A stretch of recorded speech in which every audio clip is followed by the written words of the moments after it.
everybody, and welcome to my weekly review of urban news from around the world. Today is the 7th episode, which was made with the help of my subscribers who sent me some of these stories, so each of you can help me to make these episodes more interesting. And now, to the news.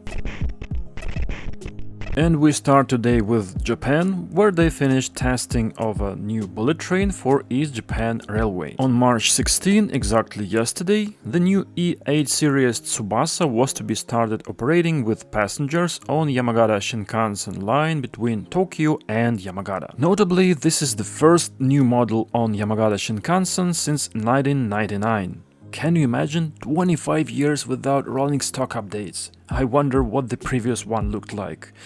Well, it also looked pretty okay.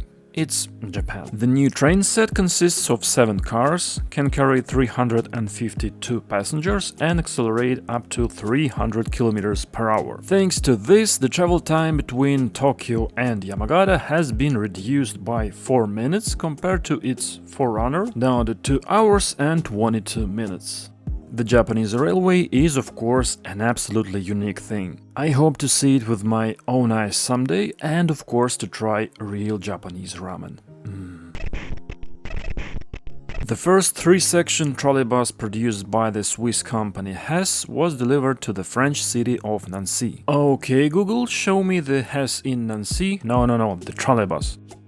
It will now be handed over to the transport company for staff training, but before that it is planned to be ceremonially presented to local residents. In total, Nancy has ordered 25 such trolleybuses and they are expected to start operating in the winter of 2024.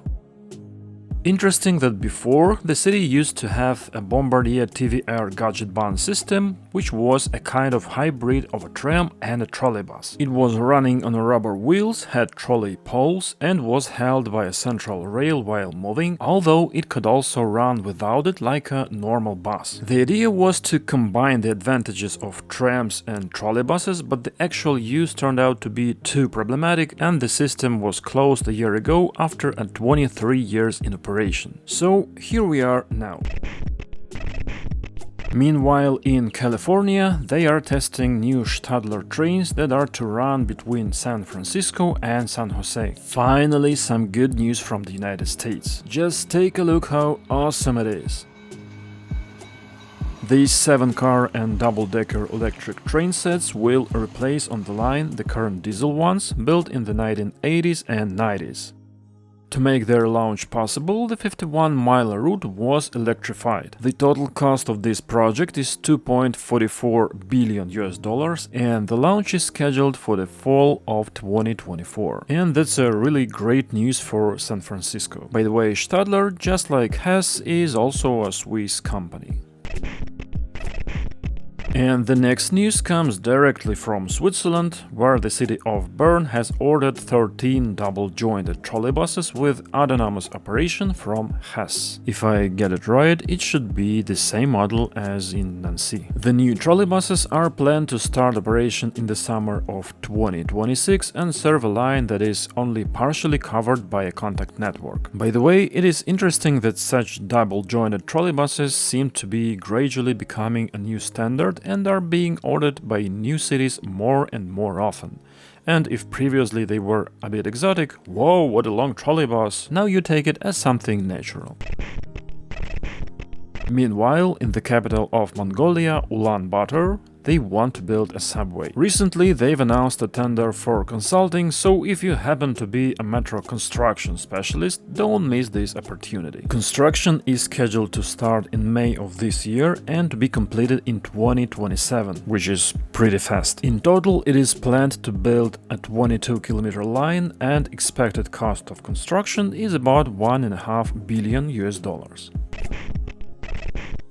The Italian city of Bari is planning to build a new 11-kilometer rail line bypassing part of the city instead of the existing one that goes straight through it. The new line will run in a tunnel between the airport and the Comune di Giovinazzo. Also, there are to be built two stations, one to serve the airport and the other one to replace the current Bari Santo Spirito station. The expected cost of the project is 970 million euros. Among the main project benefits are mentioned reduction in the number of rail crossings with the city streets and decrease in noise in the city. As for me, the point about reducing the number of crossings in the city is quite relevant, because if the train traffic is intense, then such a splitting of the city with tracks can cause significant inconvenience for residents. But the fact that the new line have been moved a kilometer away from urban areas is no good. Now it turns out that the new tracks and the station are in the middle of nowhere and far away from the urban centers. It would be much better for residents if the tunnel was laid roughly under the existing tracks and the current stations were adapted to serve it. Because the advantage of the current planning is that you leave your house and in a few minutes you can walk to the station and take a train, while the new station will require a bus or maybe a car to get there, and it's not very sustainable. Although the news also says that the railways are planning to build up and capitalize the current railroad sites, so maybe this is the main reason of moving tracks away. An extension of Line 1 of the light rail system is being completed in Manila, the capital of Philippines. The opening of the new section is scheduled for the end of 2024, after which Line 1 will be extended by 6 kilometers and 5 more stations.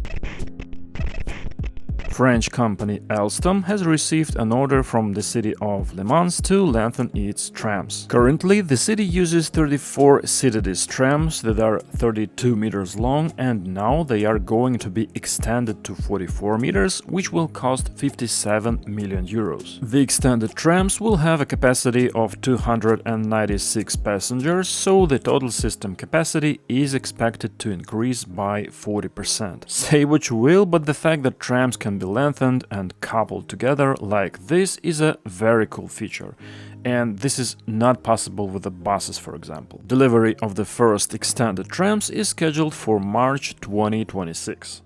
By the way, the population of Le Mans is 143,000 and it is famous all over the world for this. Ferrari locked out the front row of the grid. Will they still be in front in 24 hours' time? And the last news for today is from the city of Milwaukee. This time it is about the city is receiving a 36 million grant to reconstruct a part of the 6th Street in the city center to make it more pedestrian and bicycle friendly. This street was widened in the 1960s and some houses were even demolished for this purpose. Now they plan to add traffic calming, bicycle infrastructure and landscaping to make the street safer and more comfortable. In general, it's very good that there are such initiatives and the city raises these issues, but still there is a few questions. For example, this can hardly be called a safe cycling infrastructure. At the intersection, it is especially important to separate cyclists from cars and not to push them into the same lane. This is a very strange and dangerous solution. I really hope that finally it will be done better. By the way, I have a separate video on my channel about what a proper bicycle infrastructure should look like, so you can send it to the mayor of Milwaukee. A bus stop in a bus bay is not the best solution for a city street either, and also why there is no dedicated bus lane. And one more question is about funding itself, because it's good that the city received a grant for this project, but what if it hadn't? Doesn't the city have its own budget for such transformations? Well, that was the last news for today. Thanks for watching and see you in the next videos.